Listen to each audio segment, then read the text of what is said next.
Although the cast weren't familiar with the Spider-Man comics, director Sam Raimi was a huge fan of them as a kid. He was first introduced to Spider-Man through his older brother Ivan Raimi, who has a brief cameo with his family in the opening of the film.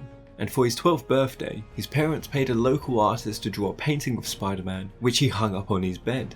Raimi liked the character of Spider-Man because he could relate to him, and believes the success of the Spider-Man comics was because Peter Parker had real problems.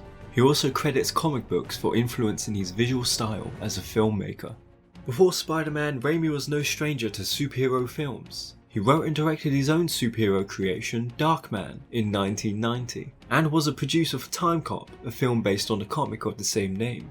Raimi nearly made a film based on the Marvel character Thor in the early 90s, and was to write the film with Spider-Man co-creator Stan Lee. However, the studios were not interested at the time, and Raimi was told comic books do not make good films. A film based on Thor was released 20 years later as part of the Marvel Cinematic Universe.